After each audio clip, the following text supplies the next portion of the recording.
Thinking about self-publishing and don't know where to start? Join the Spa Girls each week for 30 minutes of honest advice, tips and resources. I'm Trudy J and I'm here with Shah Barrett. Hello. Cheryl Phipps. Hi there. And we don't have the lovely Wendy today, but in her place, we have Janie Crouch. Yay! Hi, Janie. Hi. So we are going to talk to Janie about launching a romance series, which is an amazing topic. Can't wait. But first of all, I'm going to do your bio. So Okay. We'll go through that and then we will get onto the topic. All righty. Yay. USA Today best-selling author Janie Crouch writes what she loves to read, passionate romantic suspense. She is a winner and or finalist of multiple romance literary awards, including the Golden Quill Award for Best Romantic Suspense, the National Reader's Choice Award, and the coveted RITA Award by the Romance Writers of America. When she's not listening to the voices in her head, and even when she is, she enjoys engaging in all sorts of crazy adventures, such as 200-mile relay races, Ironman Triathlons, trek to the Mount Everest Base Camp. I'm feeling tired just reading this. Everybody's faces. And traveling and movies of all kind. Her doctoral dissertation focused on how people formed and maintained relationships with sci-fi fantasy characters. In her academic writing, she was often told that she needed to dial down on the drama. I love that. She's glad to be finally writing something where no one tells her that anymore. Yay! Yay! Welcome. That is an awesome bio. Can I just Yes. say? Feeling very under-accomplished over here. Yeah. Oh my absolutely. goodness. I didn't even know all that was in public. Well, I got it off your website. I know, I better go look at my website. Yeah, we've established that Janie is a superstar. Yes. Oh my gosh, yes. And so now we need to listen to, hang on every word you say as we talk about your latest series. So how about we start with a little bit of your background and how you got into writing and then how you got into self-publishing. So Okay, yeah, well, in 2014, I actually started with Harlequin Intrigue. I won a contest for them where editors were offering to read a page, and I sent a page and they liked that, and they said send a chapter, and they liked that, and then they eventually bought that book. So that was great. And I published multiple books for them. And then in 2017, I think it was mostly because I was able to write faster than they were able to publish my books. I decided I was going to self-publish a couple of books that they said that they didn't really fit for their brand, even though it was a spinoff of a book that they had, the original book I had published through them. So I self-published those two books, and I just made what I look back now and felt like was a lot of mistakes. And so that was in 2017. Actually, Amazon Publishing bought those books, so now they own them. So I have one series that's owned by two different publishers. So that's always interesting when people are like, why are two of them in KU and one of them is not? I'm like, I don't have any control over any of that. And so in 2018, I decided I am going to self-publish a series, a romantic suspense series, and I am going to attempt from the beginning to have it very planned and very strategic, and everything that I do full on from the beginning to see if I can make it successful. And that was actually, I was looking it up today. That was 2.5 years ago today that the first one went out. Yeah, so I'm very excited. Yeah. And I looked up, I have grossed with this series over $850,000. Wow. Nice. For this. So, and there's been so far 12 books that have come out in the series in that 2.5 years. So it has worked. That's pretty good. That's pretty good because along with that, you're still writing the others for Harlequin, right? I am still writing, not as quickly as Harlequin would like. I owe them books and so I'm working on it. They're like, come on. So I'm working on that. Yeah. So yes, so that is kind of how I moved from, so I'm a hybrid author, really. Yeah. That's awesome. And what made you get into romantic suspense? What was it about that? I have never written anything but romantic suspense. So for me, I love that there can be outside factors that are driving the hero and heroine together, that they are fighting together rather than fighting or conflict with each other. There's still, of course, internal conflict in all my books, but I love that, you know, if things are not going right in my book, I can just blow up a building and shift everything. See, so you get a lot of leeway with romantic suspense. You know, it still has to make sense, but I've always loved the combination of action and romance. So, and I would say that my books are primarily romance. They are relationship focused with some action or danger elements. They are not like, you know, there are some romantic suspense that are heavy on the mystery, and that's not really what mine are.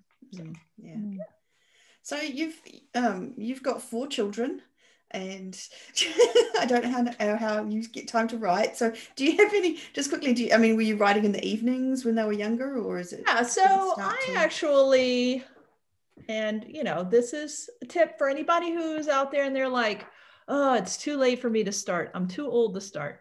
I did not start writing until I was 40. I was actually 41 when my first book was published. So I want to just encourage everybody that never too late to start, never, ever. As a matter of fact, you might be better because of it, because you're looking at the world from a different perspective when you're in your 40s than you are when you're in your 20s. Not that 20-year-olds can't write wonderful books too, but I just, you know, it's never too late to start. My kids are all teenagers now. That's an entirely different set of problems than toddlers. So, you know, I just sometimes have to lock them in their rooms and write rather than keep them entertained. Right? But, you know, you do what you have to do. And, you know, writing has enabled me to always be home when they needed me. So that has been probably the most wonderful aspect of this career, is that I've never had to miss a soccer game or driving them to work or whatever it is. I've always been able to be that. So that's good. But yeah, the drama with teenagers, it never ends. Never ends. Hey, well, that's kind of like your first job, isn't it? It is. Oh yeah. Oh, are they girls or boys? Like, I'm just curious. 2 girls, 2 boys. Well done. Yeah. double of each. Oh yeah. Actually, 2 of our children are Asian. They were adopted when they were toddlers. So so, you know, I don't even see it, you know, anything about it, but I forget that our family sometimes is kind of conspicuous to other people, but we have a good family dynamic. So it's been good. Yeah. That's great. And your kids, you're oblivious to all of that, aren't That's you? right. I'm oblivious. I'm like, and they're like, you know, that one. I'm like, which one? Yeah, exactly. Yes. Awesome. So if we talk a little bit, so if we start about, so it was in 2019 that you started, that you published it. When did you start thinking about this new series that you wanted to be? Okay, so it was actually 2018. So all right, so in 2017 I self-published these 2 books, and then so the second one came out, and then all of a sudden I was like, there's nowhere else for readers to go. I mean, they could go read my Harlequin books, and that's an entirely different topic about whether, you know, Harlequin readers read indie books and whatnot, back and forth. But there was nowhere for them to go. I realized that I had not planned well. I had written 2 books, and then it's like, well, now I have to stop and write more, and it's going to be another 6 months before another book is out. So then I said, okay, I'm going to plan a series. So I planned a 6-book series. And my plan was for the first 3 books to come out in rapid succession. So a month apart. So September, October, and then the very beginning of December. And then my plan was to then keep writing while those books released, buying myself more time to release every 3 months, 2 to 3 months after that, so that I didn't fall off the Amazon cliff, as we all know is a real thing. So that was my plan. And I can't even remember what the original question was, Trudy. No, when it was starting. So you decide, so let's talk about that. Like, so you said, okay, so these are the things I know to be true. Yes. First 3 books in rapid succession. What else did you know before that you started that you planned to do? Okay, the things, so I had 6 planned, just so we're clear, that has now turned into a 14 book series. So, best laid plans, right? Yeah.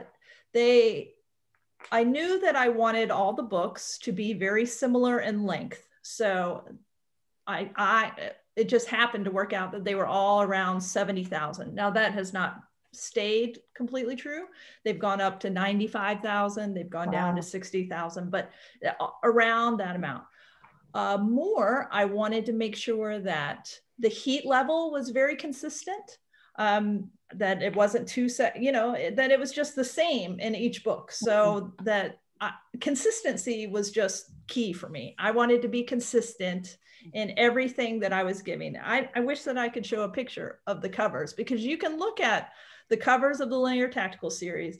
They're very, very consistent in terms of how they look and showing what the reader is going to get from that.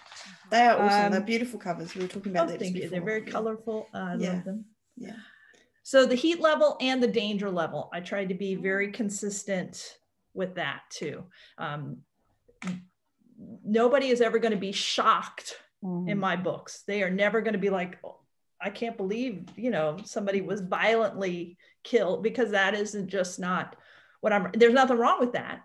Certainly nothing wrong with that. But I just wanted my readers to know what they were going to get from the beginning. Meeting their expectations of one of Janie Crouch's books. That's right. Yeah. And I believe that's what branding is, that I have branded myself around the concept of heroes, believe in heroes, for readers who still believe in heroes. And that's what my heroes are all protective. I'm never going to write bully romance, because that would be very outside of what my branding is. So that's what I do.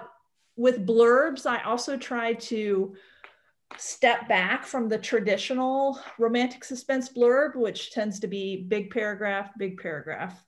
And I tried to make it a little bit more contemporary with shorter paragraphs that were more just easier to read, just when you look at them from the beginning, just, a line and then a paragraph and then a couple, that changes up for the readers to make it easier. So those were the things that I tried to do from the beginning. And then of course I started advertising very heavily from the beginning. I don't know how much you want to go into. Oh yeah. Whatever you want to tell us. Yeah, people love to know these things. Okay, all right. Well, I'm more than willing to share. I started, so my husband and I sat down and we took out a interest-free credit card for 6 months because we knew what was going to happen was, the Facebook and the AMS ad bill is due before you get paid from Amazon 2 months later. So we wanted to make sure that we knew that, and I wanted to make sure he was on board with everything that we were doing. And so I started spending at a rate of between $50 and $100 a day from the beginning of book 1. Now I was very fortunate because my books, I could see I was still making a profit.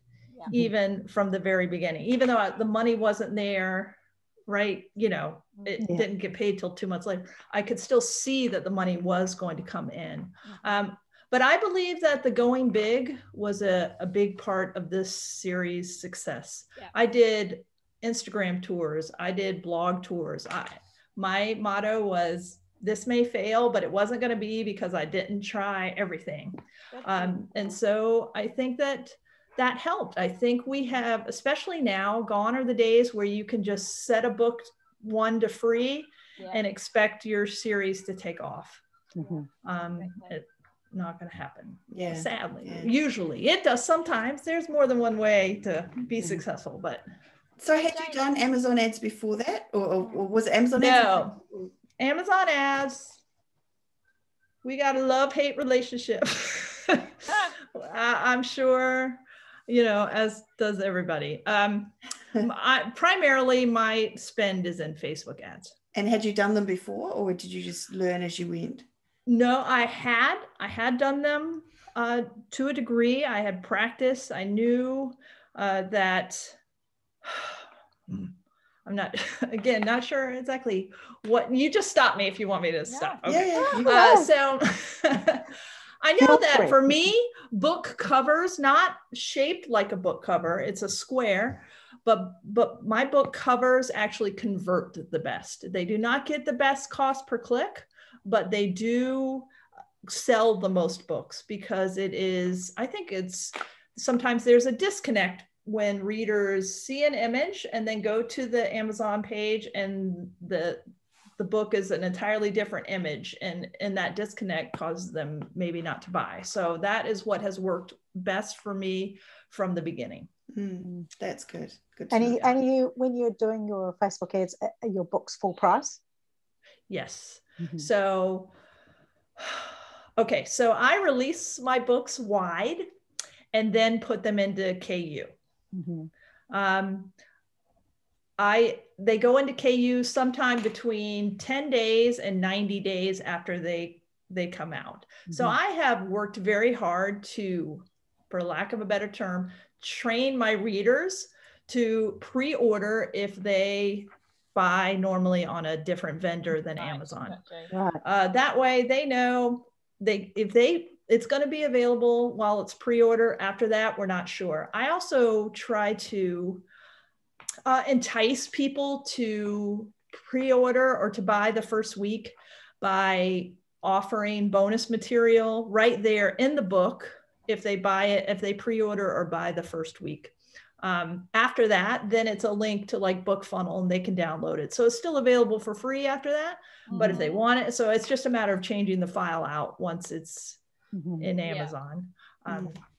That has worked very well for me to kind of entice readers. Okay. So are you still doing it that way, Janie? So the 10 days, the initial 2-week release wide, and then bringing it back down to Amazon exclusive. Are you still doing that? Yes. So I have some of my books I left wide for almost 3 months, because what I find it actually is that Amazon cannibalizes its own sales. Yeah. It's not the sales that I lose on other vendors. It's I don't know. I don't even know why that happens, but it does happen. My Amazon sales, the day I put a book into KU, the sales drop in half. Now the KU money makes up for that, but it does do that. And right now, for the last few months, I've been at a place where I'm close to getting a KU bonus each month. So it has been in my best interest to put them into KU quickly. So going back to that very first book, did you, I know you did them in short succession, did you have a pre-order link in the back of the first one for book 2 in the series? Like when you were spending that money on those ads, you had a lot, riding on that first book. Absolutely. Yes. And I saw pre-orders. I had 400 pre-orders for book 1 when it released. Nice. Yeah. Wow. So, I mean, okay. So this is where I think, having published for Harlequin, I did have a fan base. It was not a huge one, because I have seen my pre-orders now. My greatest pre-order has been at 6,000. So, 400 was, but 400, and then for book 2, by the time it released a month later, there was 800 pre-orders. Nice. And then book 3 had 1,200. And I know that was very nice of them to stair step for me so I can remember those numbers. But so that was, yes. And actually the reason I was releasing every 3 months was because at the time at Amazon, that was the longest pre-order you could have. So I had to, in order to put it in the back of the book, I had to have the pre-order link up. So yes. So there was read through from the beginning. Yeah. And then you're giving them exactly the same, you're not suddenly giving them a completely different type of story the next time around. You're making sure. Yeah. Well, too, it's a small town. It's former military romantic suspense, and they all work for this same, not all, they don't all, but they either live in the town or work for Linear Tactical. And so you can tell right away who is going to be the next the next couple based on what you're reading right now. Who is over fighting a little bit right here, or who has been kidnapped, and the next couple is this based on what's in the current book. So, and I never tried to introduce all of the characters in book one, because I think that's overwhelming. I try to stick to just one or two besides the main characters, including one or two more characters, so their books are coming. Yeah. So you've got that community, so that kind of, that's so the important. world around where everybody kind of revolves. Absolutely. Yeah. That's it. Awesome. So you release it full price too, which is interesting. So was that a decision you made in the beginning too? How did that work? Yeah. So I had, when I first started, my books were $3.99. They were $3.99 through book 6, and then for book 7, I bumped every single one of them up to $4.99, and never heard any negative, never saw any drop in sales. All I did was make myself more money by doing that. I did for a while, about 1 year after the first book released, I got a BookBub for it, a free BookBub, but for wide. So I made book 1 wide and perma-free, and used a BookBub to launch sort of that method of marketing, I guess, the perma-free book 1. And that worked. I gave away literally 100,000 copies of the first book. So, and it's still my best, has made the most, it's the oldest, so it has still made the most money, even with giving all those away. So that worked for me for about 9 months. I kept it perma-free, and then I was finding that it was not doing as well. I put it back into full price, and, and have kept all the books at the same price. So did you have it in a wide, and then the other books in the series were all in KU? Yeah. Wow. Yeah, it was, yeah. And I did get people who were like, where are the rest of the books? And I'm like, I'm sorry. I wasn't mean. I was like, I'm sorry. I don't know. Yeah. I'm happy to, please download the Amazon app and read it. So, I mean, it's frustrating. I'm not KU is paying for all of my kids to go to college. Yeah. And their kids to go to college. So, I can't say anything bad about KU, but it's frustrating. I do understand. Yeah. I do. Yeah. No, that wasn't a criticism. I was just curious how people would, did you get a lot of pushback or not much? Or? I did. Well, at the time I only had five books out. So it wasn't as quite as, I would not try to do that now. I would be harming myself more to try. Now I do apply for BookBubs all the time, but only with keeping the books in KU. Yeah. So are you getting them as well, Janie, with the books in KU? I've gotten 3 BookBubs with the linear tactical books, but only one has been with it just being in KU. Right. So no. So now. It's really tough in contemporary romance to get a BookBub with KU. Man, it's hard. So I've been trying different things. I've been trying like erotic romance to see if they would try. No.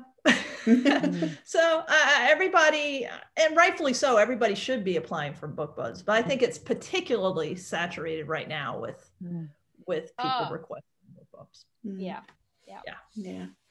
So you talked about something that I want to go back to. So when you talked about I'm going to go big. So you went big on the advertising. You did an Instagram, what did you call it? Instagram tour. I did a whole Bookstagram tour where we did contests where people could submit their own Bookstagram with the cover, and then people voted, and then they won.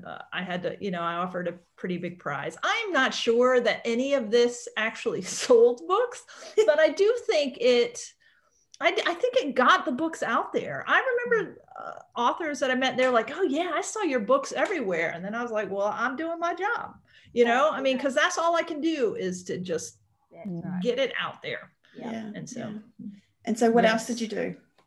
Let me see. I wrote it down. You know, I wrote it down. I like it when people are organized and write it down. That's right. Oh wait, hang on. That while all this was going on, Janie was still writing and also with 4 children and doing everything else. Who were younger. Like I can duct tape my kids so they can't. So you know that's not a. Look, I will say this. Looking back on it, if I was doing it again right now, I would have waited until I had 5 books written. Here's the thing. If I feel very strongly about this, you want to capitalize on the momentum. If you're only releasing books every 6 months or every 4 months, you know, there's nothing wrong with that. I mean, there's nothing wrong with that because I can write 4 books a year. That's it. That's all I can write. So if I had, you know, them on the side ready to go, that buys me time to continuously build on the momentum that I already have. So that is what I was trying to do. I wish I had waited till I had 5 books and then released, but I got all excited and then just it is hard. It is hard to sit on. It is. And it's hard. And I mean, if you got to pay the bills, you got to pay the bills. So, I mean, you know, I'm not saying sit on 5 books and starve. I'm just saying, if you happen to, if you can, then that's what, so $100 a day on ads. I talked about the credit card. So we did blog tour. I did every single takeover that I could do. I'm not even kidding. I mean, if it was an author that had 24 people in their reader group, I went in there and said, here are my books. So it was labor intensive. I'm not even going to lie to you. For a year, I did nothing but work this, you know, I mean, I set it all up and then release month after month after month. And so, you know, it was a commitment, but my goal was to make money. And I didn't, you know, it wasn't about writing what the muse wanted or the book of my heart or, you know, not that there's not a place for that, but for what I was trying to do, this was not the place for that. So that's how it worked for me. I'm trying to think.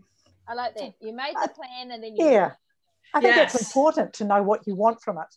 You know. It is, because there's nothing wrong with writing in different genres. I mean, for real, I would never, because I have a high, so you know how I did like all the triathlons and the marathons and stuff. I have a high tolerance for just stupidity, obviously.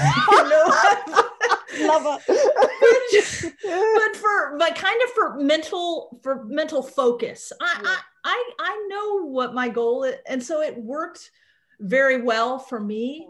But I treated this as a business from the beginning, and creativity took a back seat to that. So like there were a couple books I had to rewrite because they were not going to fit the way this series was going. And so maybe I'll use them for something else, but it just did not work at this time. So, and I asked any author friends for quotes, and I did newsletter swaps and all the things that, one thing I would say, one word of advice I would give anybody is that just because someone says it's not working, you need to take that with a grain of salt. Like, for example, if Skye Warren says newsletter swaps don't work for me, I'm sure that's true. I'm sure newsletter swaps, she's at a level where newsletter swaps are not going to gain her much.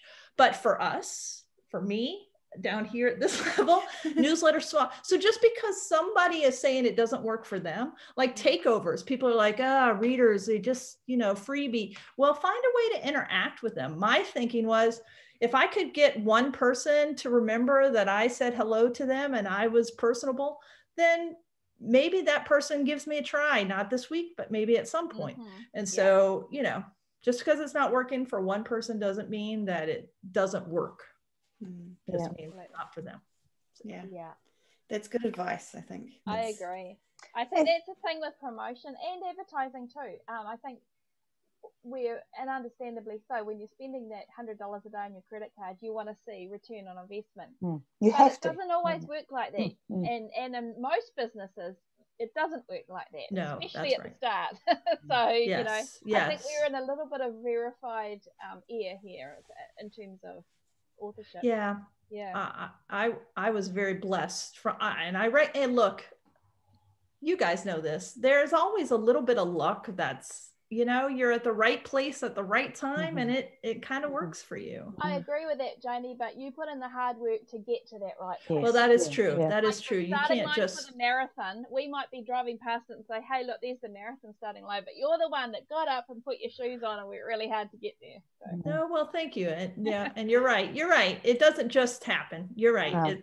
There are unicorns, but... Yes. But I think once it's out there, then I think things can work in your favor that are outside your like it could be a TV series that suddenly come out with the same, sort of feel. Or or another huge book that's got a similar, that kind of thing. So those things I think can be fortuitous timing that you can't control.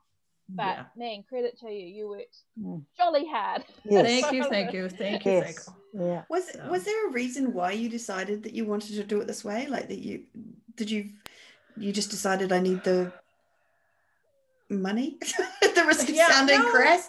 No, and I'm a crass person. That does not offend me. I'm all about the money. I'm not. I just don't like to that assume. Really was that was my bottom line. My bottom line was, if I was not making money, then I needed to go back. I taught college before this. Then I needed to go back and do that because this is a job. I wanted to make as much money as I could. Now I don't mean but I wanted to be efficient enough that I was, making money. And my husband and I eventually sat down and we were like, okay, you're working these insane hours. How much per day do you need to make in order for it to justify how many hours a year you're working? And for us, it was $300 a day, which would put me at just over six figures for a year. And, because if I was doing that, then that justified the late nights and the early mornings, and that was okay. Is that, and everybody has to decide if that's for them. I certainly understand if they're like, well, what if I only want to work 15 hours a week? Fine. Yeah. Great. Yeah. Hour for hour, you might be making more than me based on how much I was working. So I think that's such a great take on it. And it's actually one that we haven't really heard of. People, well, not that it's been spoken like that, but I think that's such a good way of analyzing it. I think that's so important. Yeah. That's awesome. We love you. Thank you. Can I ask? Oh, sorry. You go. Sure. Just with the progression of the books, when you're launching, do you launch in the same way that you did them with doing all of these things? No, that's an excellent question. Yes. Okay. No, I don't. Okay. So I will just say this. I'm hoping this isn't going to have to be edited out. No chance. Okay. All right. No chance. Okay. So back in October, I took a book that was a side character, not one of the main linear tactical characters, and I wrote in another romantic suspense author's world. Do you know what I'm talking about? Yes, I do. The old Kindle worlds. Yeah. Yes, the old Kindle worlds. And look, I'm happy if anybody wants to message me after. I don't want to say anything live in case I don't know, but I'm more than happy to talk about this. So that all her readers came in. This was book 10 of the linear tactical series. All of her readers came in and then read all the back of the linear tactical series, and I got sticky on Amazon. Do you everybody know what I mean? So my income quadrupled in a month.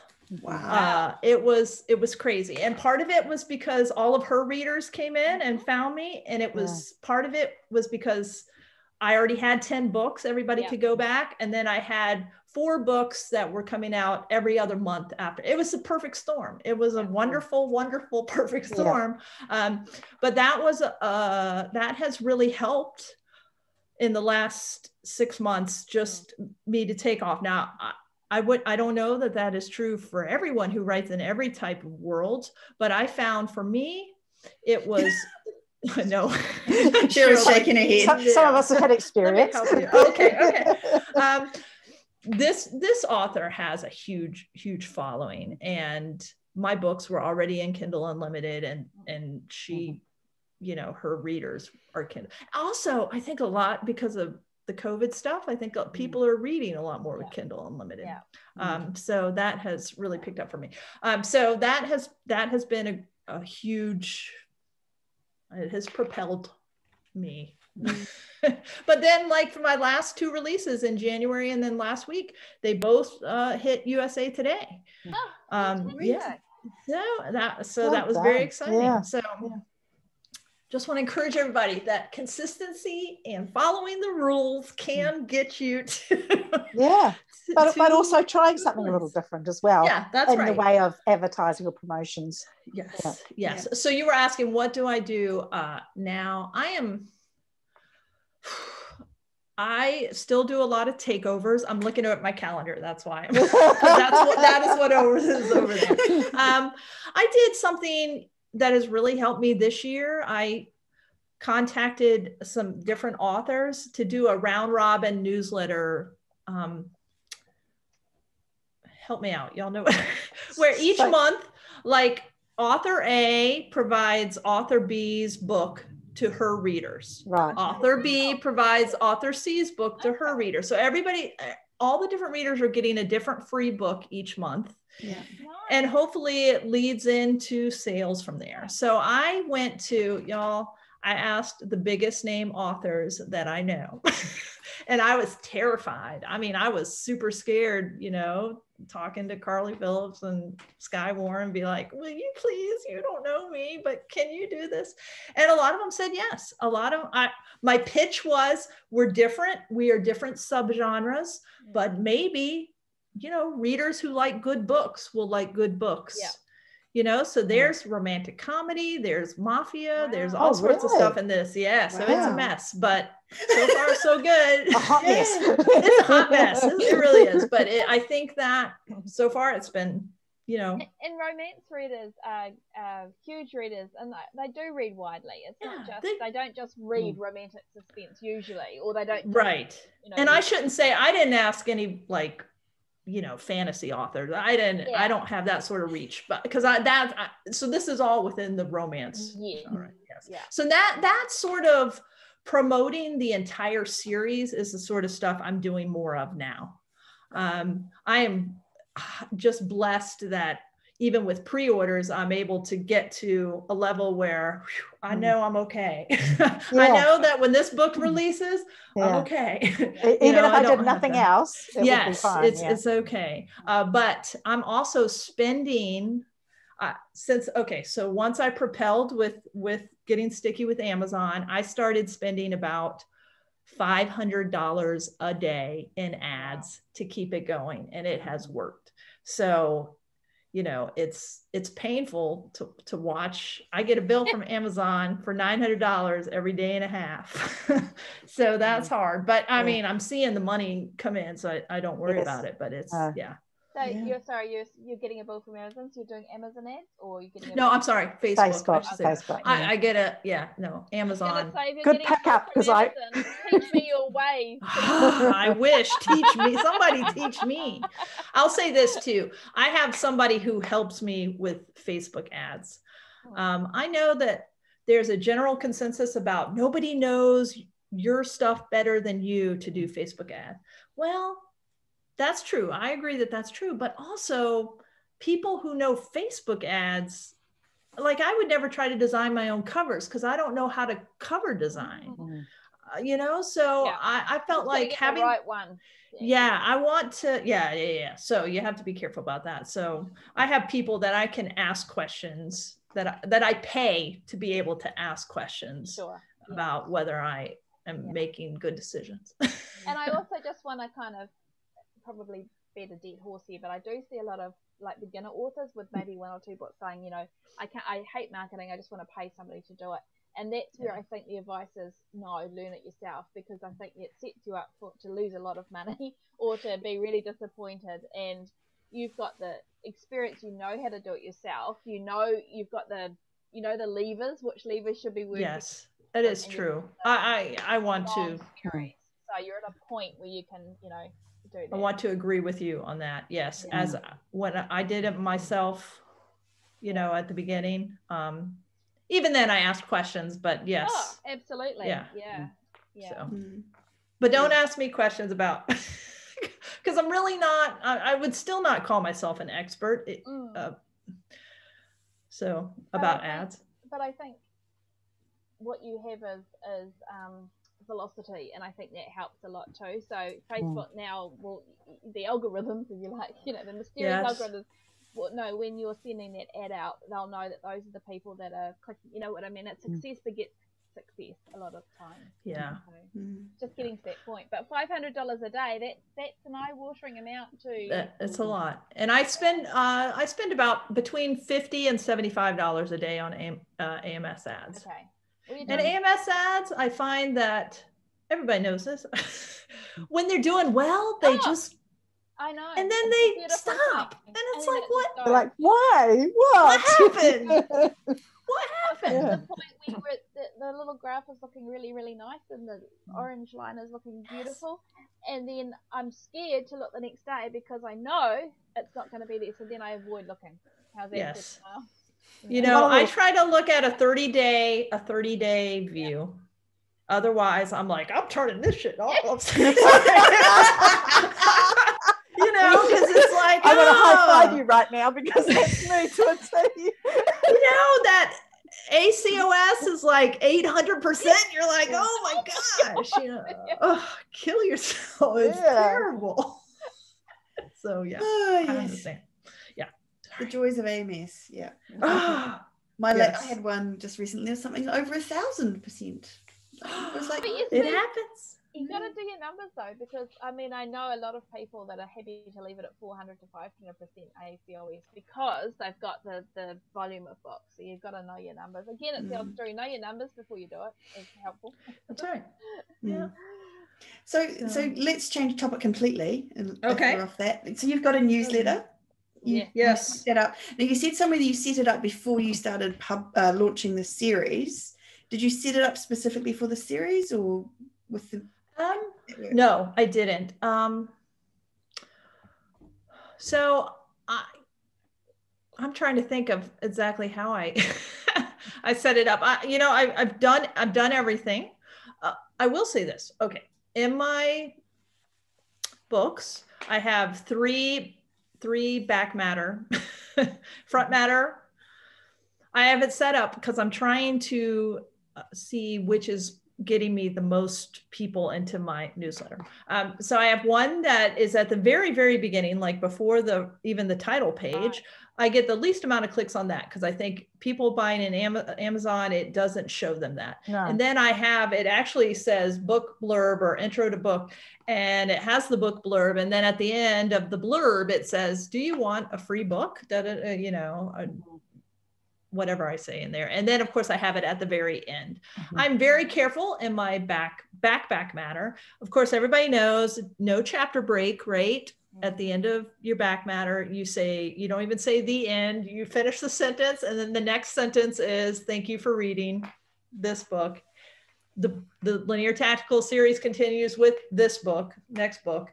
And then, subscribe to the newsletter. Sometimes I don't even put the subscribe to the newsletter, because I only want them to buy that next book. That's my focus. Buy the next book. I do sometimes have I have two books in particular where it takes them to a book funnel link. One I had some chapters that that didn't fit into the book itself. And if they want those bonus chapters, they can sign up for the newsletter and read the bonus chapters. And then I had one completely separate epilogue and so those are the two places that I try to get people into my newsletter. So that has been working for me.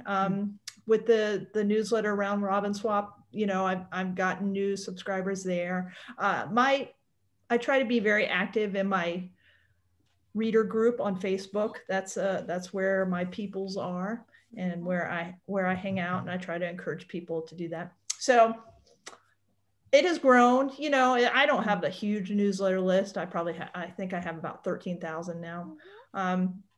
But it, you know, I see that it's growing by a couple of hundred each month. And so as long as that is happening, that's good for me. Nice organic growth. So that yes, interested organic. in you. It's not through anything else. It's through your Now, work. that is not to say that I have not done those. When I had like 75 people, I did the do the newsletter. Yeah, do those. I you know, so what if you get even if half of the people are just the freebie chasers, at least you're getting half that might give you a try. I always sort of went on the principle of trying to get maybe 25 to 30% stick around. You're doing there you go. You know, just be prepared to let them go. Yep, let them go. Oh, well, that's something I had to realize, that not to take it personally when people unsubscribe. Those are just people that you don't want. That's fine. That's okay. Especially when you've just done one and you get that first newsletter out and it's like a huge drop off on that first one. You're like, so painful. It's hard to not take that person. You don't want them on your list if they're not excited to be here. That's right. It's fine that they're exactly. Got to find the right people. Okay, so and how often do you send your newsletter out, and what kind of content are you putting in? I send out twice a month. Right now it's the one freebie, you know, here are from my author buddies, here's a freebie from my author buddies. And those have been pretty successful. And because I'm releasing every other month for this year, usually I'm talking about the upcoming book. So I'm unique in that it's tricky for me. I'm not sure where to direct readers. I do have a backlist. I mean, I have nearly 25 books with Harlequin, but it doesn't behoove me to send them there too much but if they've already read all the linear tactical books, I mean, it's better to make whatever I make from Harlequin than nothing. So I do a backlist push, you know, during my off months. Okay, well, that's cool. And let's talk about this reader group of which you have told. Is that something that you had before you set up the series? You've been going for a while? Yeah, that's you know, I should have looked at when I've really become most active in it in the last year. It has grown exponentially in the last year, you know, up from 500 people. It's still not huge. I think have about 2,000. But, you know, I post in there organically. I try to post daily. We talk, we chat. That's where I post stuff about my family, or, you know, because these are people. I also have my page. I use like an auto, you know, I have stuff that Evergreen posts, you know what I'm talking about? Yeah. So I have stuff that I set up and it recycles through that. So I have like, let's say 75 book promo posts to go out once a week. So it, you know, it's a year and a half before they see it again, but I can set it and then forget it. And I use something, Lord, I can't remember. Smarter Q. And Smarter Q allows you to do that. It automatically puts it at the bottom of the queue, you know, and all you have to do is build the queue. And of course, if you only have 5 posts, then it's going to recycle, you know, after 5 posts. So you have to be careful. That's not good. That's not good. So I have like discussion questions. I'm not somebody, a lot of people use their page only for book stuff. I'm the one who's like, what kind of pie do you like? You know, I figure, hey, if somebody stops there, maybe they'll stop there again when I post for books. So that, you know, I have all sorts of stuff. So you need to go, but it gets posted automatically, but you go in there and interact once they're telling you what kind of pie? No, now that's from my page, my author page. Yeah.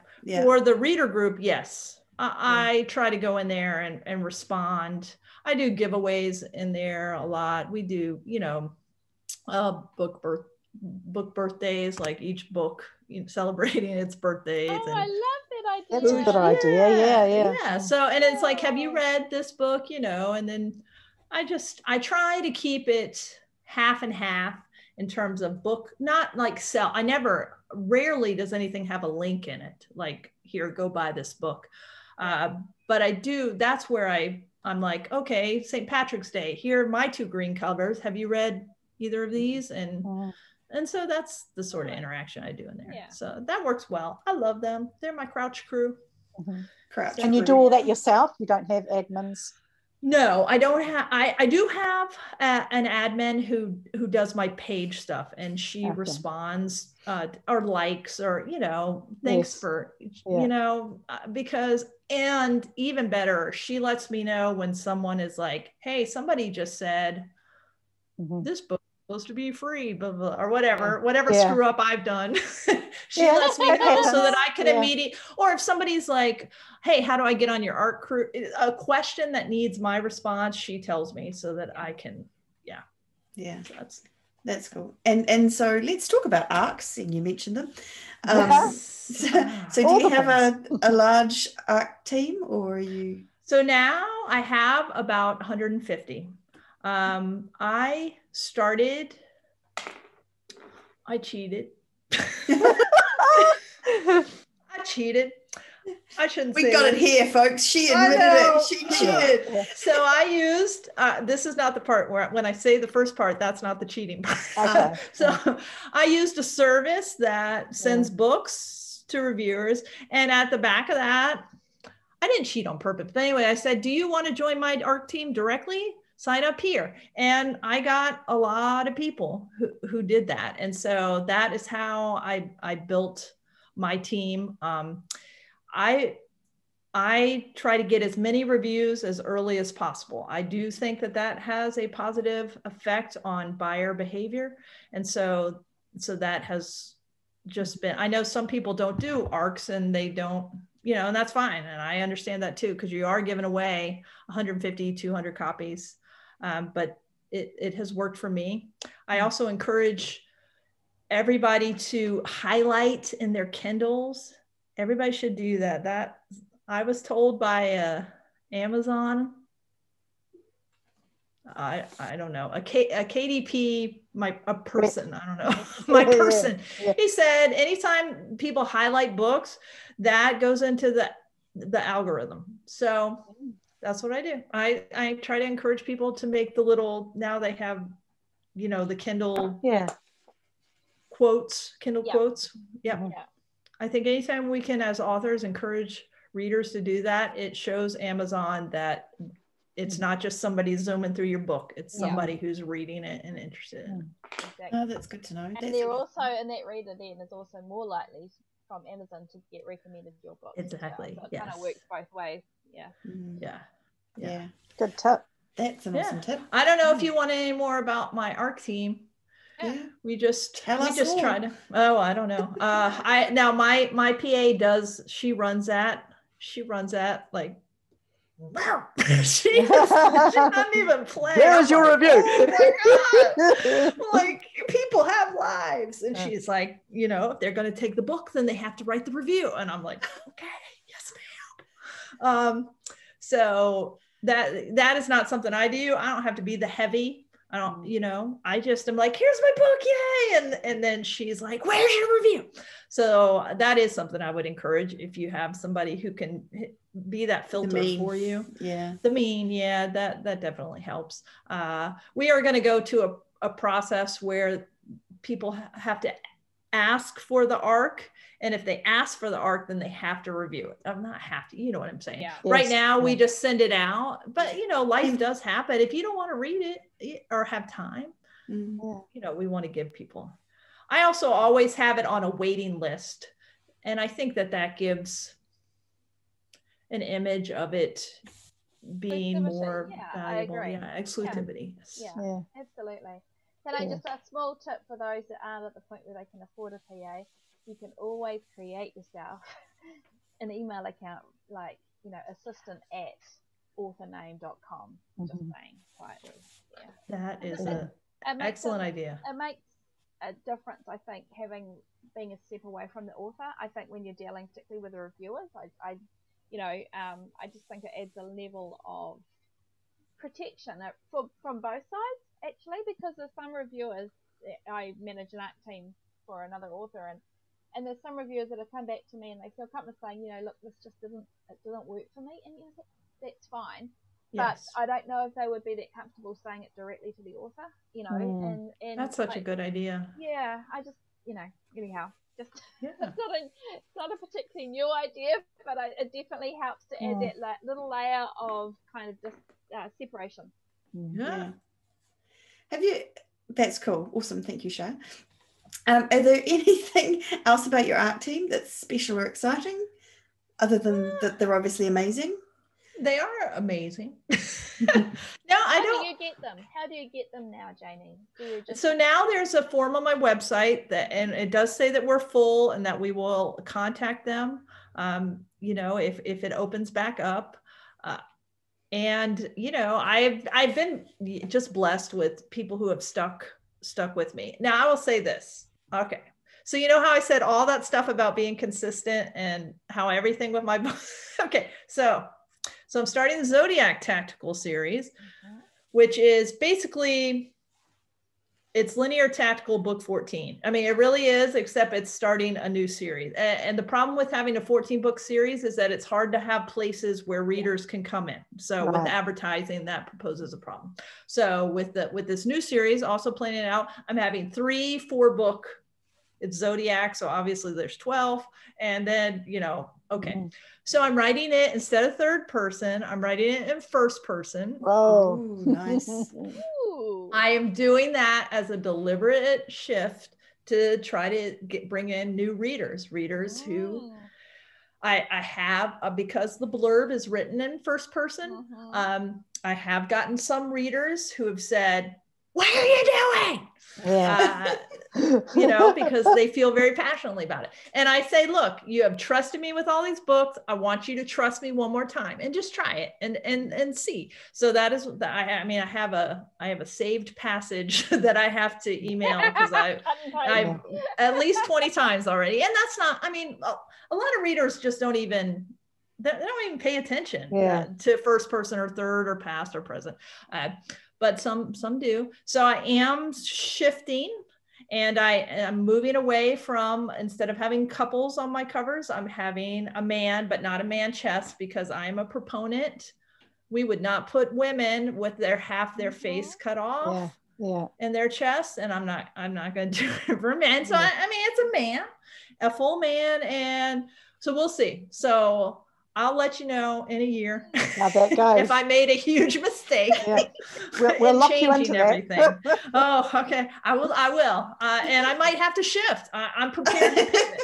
I'm prepared. Oh, shift house. You're going to shift house to avoid us because you don't want to come back on the podcast. No, I'm prepared to run. Change my name. Yeah. No, if I have to, if book 1 bombs and people are like, why did you change everything? Then, you know, then I'm going to pivot. Yeah. You're just you have to, but I'm going to try. But until you try, you don't know, Janie. You don't know. This could lift you to a and like you say, there's potentially a whole nother audience out there that is just kind of sitting out there. Yeah. That is my hope. Yeah. That is my hope. Awesome. Well, I'm sure, I am not even hoping, I'm sure it's going to be amazing. Yes. Thank you. So that's cool. So we are rolling up to the end of our time with you today. Okay. But have you got any kind of final tips that you'd just like to give to people who are considering doing something similar to this kind of a launch? I would say, well, first of all, we all know that there is no one right way. There's no one right way to do this. So don't, you know, if somebody is like overwhelmed by what I'm saying I did, then find your right way based on your personality, and that might be a slower, steadier build, and that's fine, and because ultimately you still get there. So I think that would be my biggest thing. For me, organization, you know, it's in my DNA, that mama 4, right? You just, you don't get anything done if you're not organized. So for me, as long as I was organized, it was less about creativity and more about, you know, staying in my lane, staying on track, having a plan ahead of time so that when I got a little like, oh my gosh, it's release week, don't freak it, stick to your plan and see how it goes. And if it doesn't work, then you got another book coming out in 3 months and you shift and you try something different. Yeah, so that's awesome. That's wise really words. Yeah.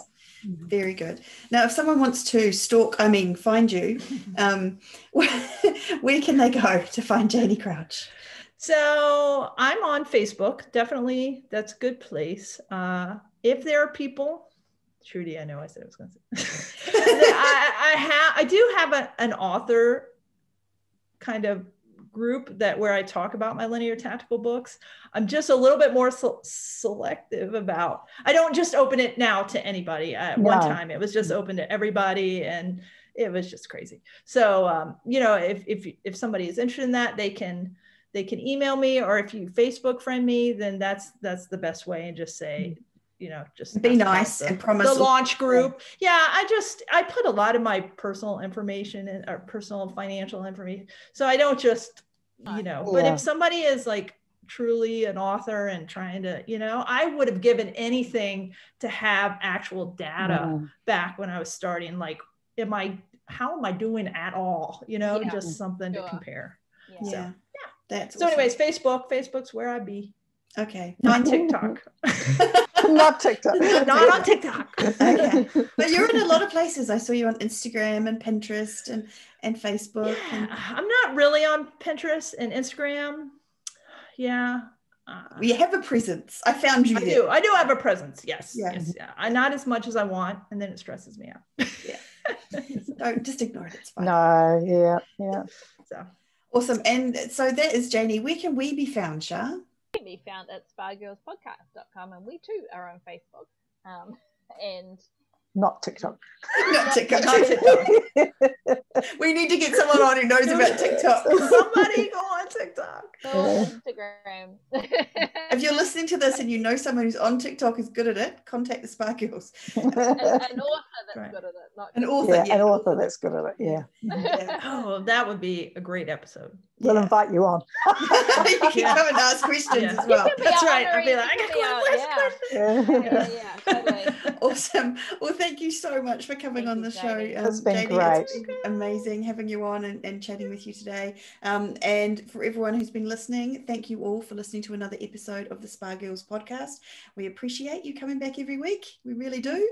And for now, that is us. Fare thee well. Bye. Bye. Bye.